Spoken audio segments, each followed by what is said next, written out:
Here's a hot topic that surprises a lot of home buyers and even some agents. What kind of heat does FHA allow? And if you're buying with FHA or USDA, not every heating system will pass the test. Some setups that work fine for the current owner might not meet FHA guidelines at all. And that could mean costly repairs or delays before closing. So today we're covering what heat sources FHA allows, what's considered non-conventional, what counts as safe, automated, and approved, and how to avoid red flags that can derail your deal. So let's turn up the heat and get into it. Why does FHA even care?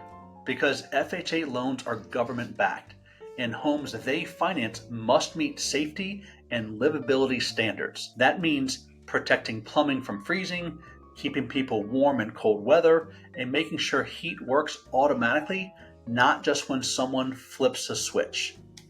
So whether you're buying with FHA or selling to an FHA buyer, the heating system must be up to par. And USDA loans, same rules apply. Here's FHA in plain English. Every habitable room and every area with plumbing must have automated heat. The system must keep the home at least 50 degrees Fahrenheit. It cannot rely on human intervention, and it must kick on by itself, and it must be permanent, safe, and functional. That's the baseline. Bedrooms, bathrooms, kitchens, and finished basements all need heat. Why 50 degrees? Because that's enough to protect pipes and keep the home safe for occupancy. But there are a few exceptions. In some warm weather regions, heat isn't required at all. That includes certain counties in Florida, parts of Hawaii, in places where homes are customarily built without central heat, but it must be documented as normal for the area. Appraisers and underwriters check local building codes before making the call. So if you're buying in a tropical climate, confirm with your lender first. Wood stoves and solar heating. Are they allowed? Yes, but only with conditions.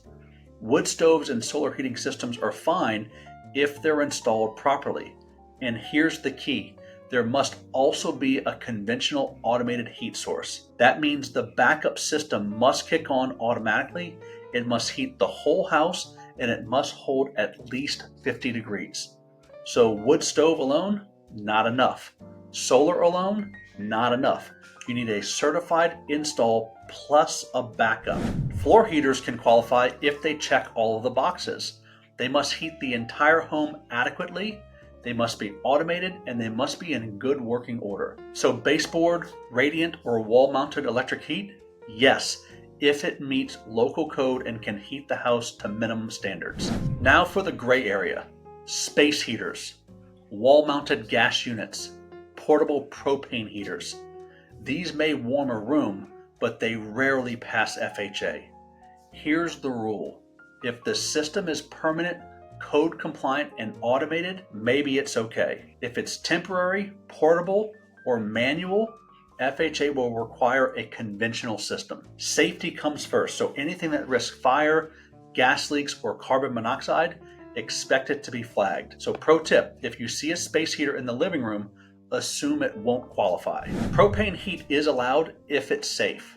The tank must be set a safe distance from the home, usually 10 feet or more, and it should be owned by the homeowner. But if leased tanks are common for your area, FHA will allow that too. Here's a buyer tip. Get clear lease terms and fuel access documentation. Your lender may ask for paperwork from the propane provider as well. Appraisers will check, is there any working heat in every habitable area? Is the system permanent and functional? Are there leaks, damage, or safety risks? If it's a non-conventional, does it meet code and FHA standards? If there's doubt, they can require a home inspection, an HVAC certification, or even a system upgrade before closing. Here's what slows deals down. No heat in a bedroom, only portable or manual heating, wood stove as the only system, broken baseboards or wall heaters, leased propane tanks without paperwork, or obvious safety risks. So if you're selling, get ahead of this, fix it before you're under contract. Let's do a quick recap here. Central heat, yes, it is allowed. It must heat all rooms automatically. Baseboard or floor heat, yes, it's allowed as long as it's permanent and functional. Wood stoves, Yes. Allowed with backup, must have a conventional system too. Solar, yes, with backup, same rules apply. Space heaters, usually no, unless it's permanent, safe, and code approved. And propane, yes, it's allowed as long as the tank is safe, owned or leased per local custom. So if you're buying with FHA or selling to an FHA buyer, don't get burned by heating issues. Make sure your heat is permanent, automatic, safe, and code compliant. If you're unsure, let's talk. Book a call with me today. I'll review your heating system, check FHA requirements, and help you avoid surprises. And if this was helpful, subscribe for more FHA tips, inspection red flags, and smart moves to keep your deal on track. Click the link below, schedule your call, and let's make sure your next home keeps you cozy and FHA compliant all year round.